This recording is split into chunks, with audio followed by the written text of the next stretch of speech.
Welcome. Throughout our presentation, we will attempt to address the following guiding questions.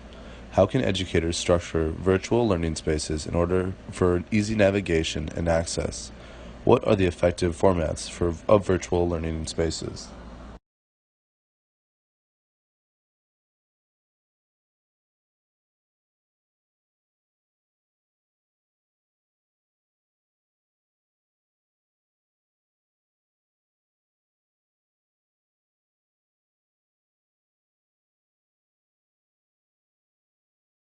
Accessibility.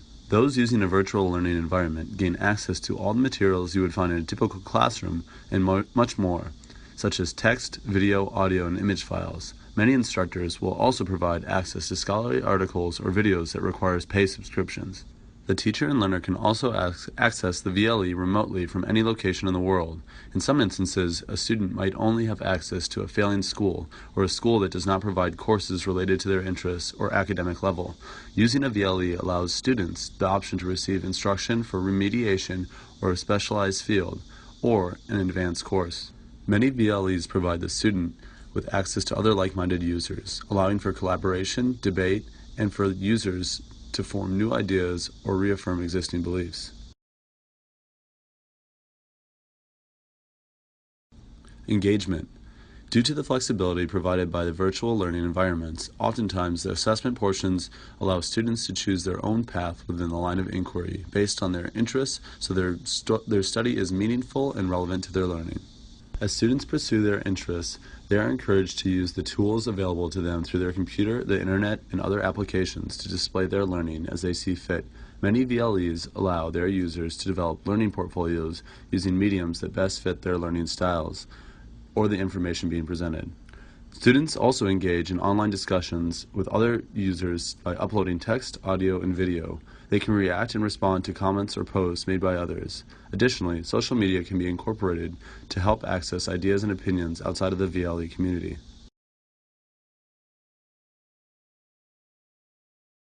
Pacing. Students have the ability to log in and work when it is convenient for them and can often manage their workload around jobs and other activities and commitments in their lives.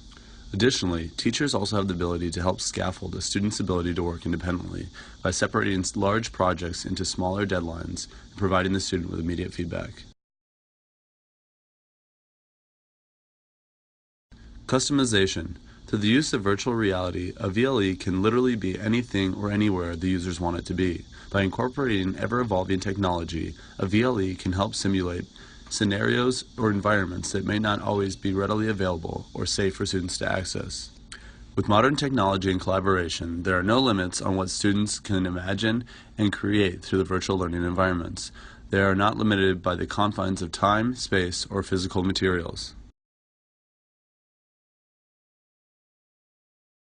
There's a lot of literature out there on virtual learning environments and what specific characteristics should be considered when designing a VLE. So the next few slides will be looking at some of that literature and then ending with a checklist of what could possibly be included.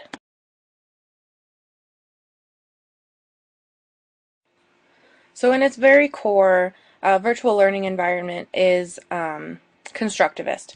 That is, we are asking students to create their own sort of meaning, bring in other information that they find on the internet, on other resources, and kind of put them all in a collaborative space where different meaning can be created. So Jonason of 1999 had a very good theory, which is where this figure comes from. So at the center of everything is the problem or the project which we are expecting students to engage with. And we can get to the finished project through modeling, coaching, and scaffolding, and all of these things can be incorporated into a virtual learning environment.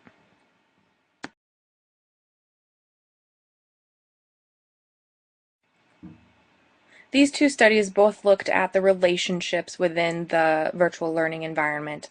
The first is the relationship between learner control, meaning how much control the student has over his or her own learning, as well as the relationship of the online platform or the system that is used, as well as the information or the material that are included or uploaded into that environment. So student success really depends on learning achievement, meaning how well is the material laid out so they can guide themselves through the material or the modules, for example. Self-efficacy, meaning how do they hold themselves accountable? Do they make sure that they actually do complete the work, etc.?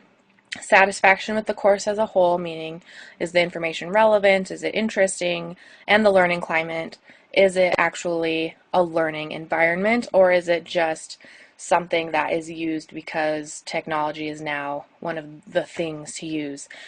And then all of these characteristics need to be in alignment with the class objectives and the goals. So all of this needs to be related, it all needs to be relevant to the learning, and it all needs to connect in some way.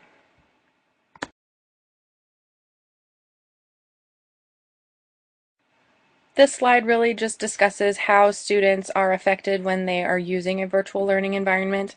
The first study looked at student motivation, and when the students saw value in the work they were expected to do online, they were more motivated to complete the work.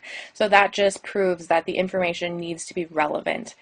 And the second study studied a blended learning approach, and I included this because it was more likely that our own classrooms would be blended learning. So that was a very interesting study to look at.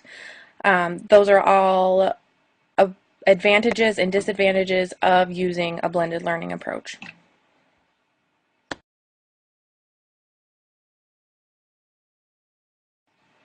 This study really looked at and acknowledge that not all teachers are tech savvy, and that's okay.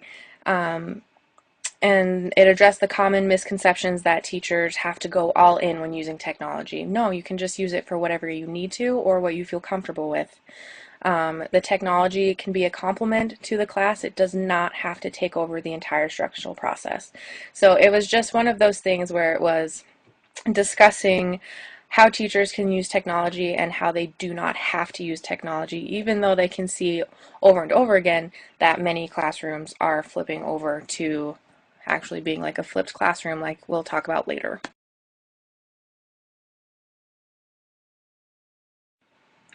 This slide just summarizes the checklist that you can go through if you are looking at creating a virtual learning environment for your own classroom. The first one is actually probably the most important. It is to understand how students think and why they think that way when you're deciding what online platform to use. And it's important to cite specific instances of your students' thinking and the evidence of their progress. So using how your students function should inform how you create your virtual learning environment.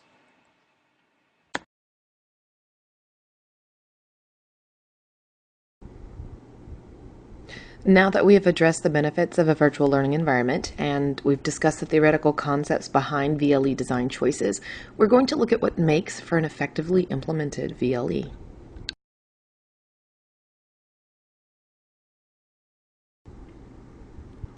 Just as in a physical space, your virtual learning environment needs to be clean, clear, and organized. Navigating the space needs to be as easy for students and teachers.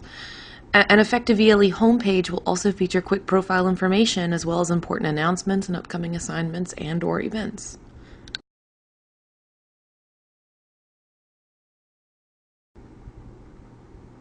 In this example from EZ Class, students can explore the day's course content, see upcoming assignments and recently posted grades, navigate the various sections of the VLE, or access their Dropbox and messaging center. Every corner of the VLE is easy to locate and access, providing fewer opportunities for students to get lost or distracted while they're in learning mode.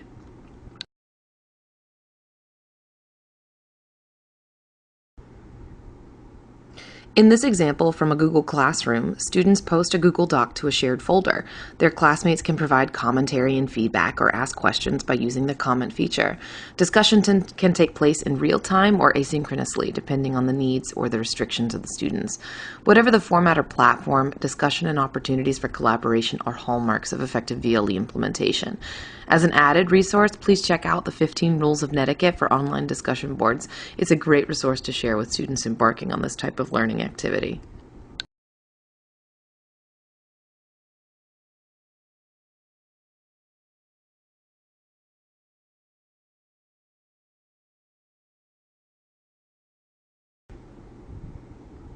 Though VLEs can facilitate learning outside of the classroom, they can also be used to focus student learning at the beginning of a lesson and or as a way to check for understanding at the end of a lesson. For example, Edmodo features both a quiz and poll tool, collecting real-time data from students that can be used to generate discussion, modify learning experiences, or inform future instruction.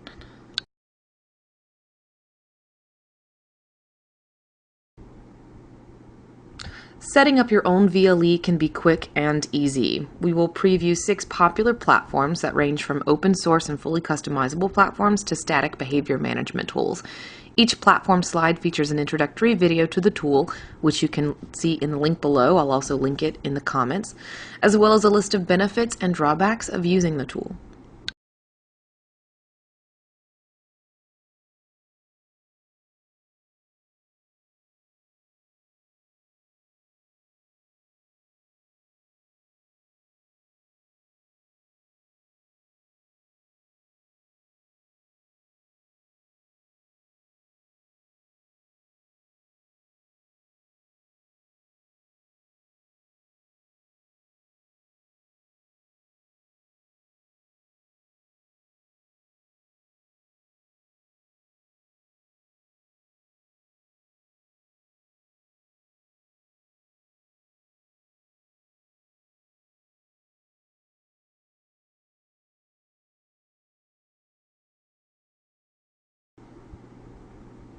Incorporating a VLE in your classroom need not be a hassle or disruption to your regular classroom experience.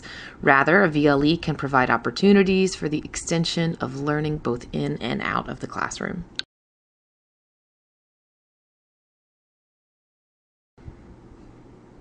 The beauty of a VLE is that implementation can occur both in and out of the physical classroom setting. Regardless of whether you use a VLE to facilitate instruction during your lesson or if you use a VLE to further instruction after the school day has ended, your virtual classroom is a place to share successes and challenges, to provide feedback and advice, and to collaborate in discussions, extension activities, and even assessments.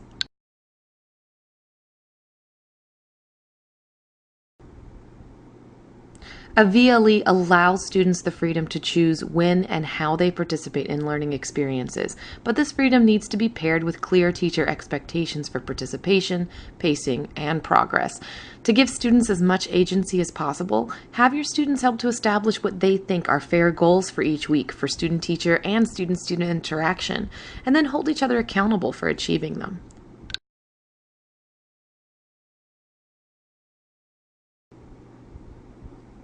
VLE platforms collect user data continuously, providing the teacher with unique opportunities to individualize instruction based on students' demonstrated needs. As more adaptive programs become readily available, your VLE can scaffold and adapt learning experiences for your students, freeing you up for more personalized assessment and feedback of student progress.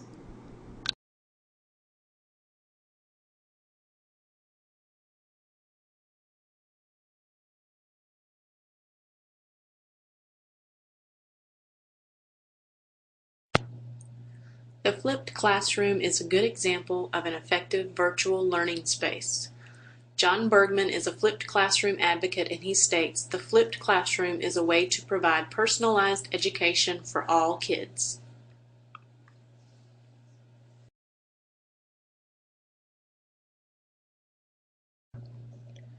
So what is a flipped classroom?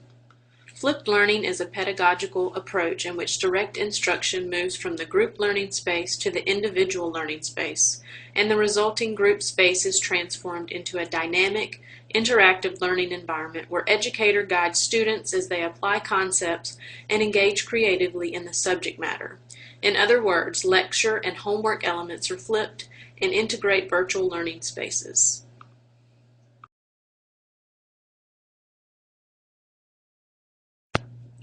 How is the flipped classroom different from the traditional classroom? In the traditional classroom, teachers prepare and deliver learning content in class with students observing and listening to lectures. Homework is then assigned to assess learning. In the flipped classroom, lectures are presented outside of class in a video or podcast, and students watch before coming to class. When the students return to class, the time is focused on higher order thinking tasks and support from the teacher and peers to ensure understanding.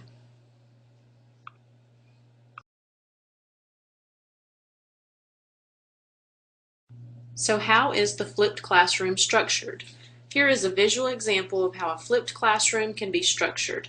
This example is from Clintondale High School near Detroit, Michigan. In this flipped classroom example, teachers created 3 videos a week. Students watched the short videos at home, and class time was utilized with labs and interactive activities. They received instant feedback, support from teachers and peers, and were able to revisit concepts they didn't understand.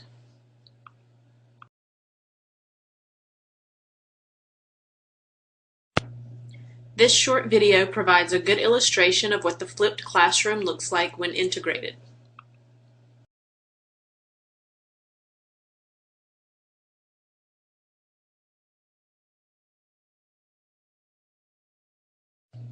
So, how is the flipped classroom beneficial? Students are more engaged, teachers provide more personalized learning, students can work at their own pace and with more control over their learning. So it promotes student-centered learning, collaboration, 21st century skills, and technology. It can be adapted for various grade levels and subjects, and students and parents have unlimited access to lessons and materials.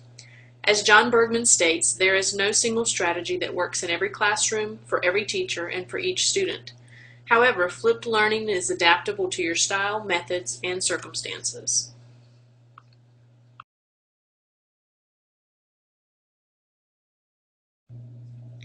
On the other hand, there can be some obstacles when trying to implement elements of the flipped classroom. It requires significant time, preparation, and planning for the teacher. Access to technology is required, which may be an issue for some students. It does not follow a model that teaches to improve standardized test scores, which in some cases could also be considered a benefit. And time in front of technology is increased. Flipping your classroom will not make teaching easier, but it will make it better, which is the ultimate goal.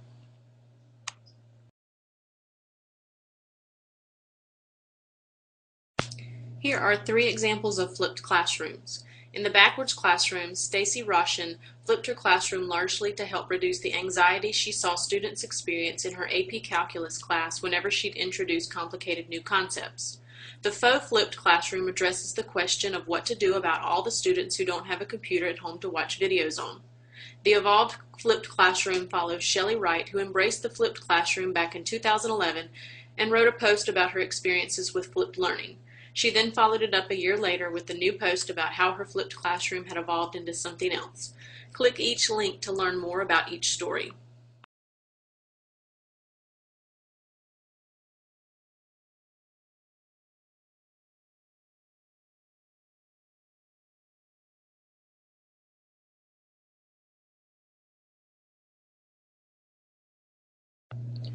There are some great technology resources for the flipped classroom. Camtasia, CamStudio, Screencast-O-Matic, Jing, and Screener are available screencasting software. All are free except Camtasia. Wikispaces, Edmodo, and Moodle are online platforms for sharing and great tools for online collaboration and communication. Poll Everywhere is an online assessment and feedback tool for collecting data and checking student understanding.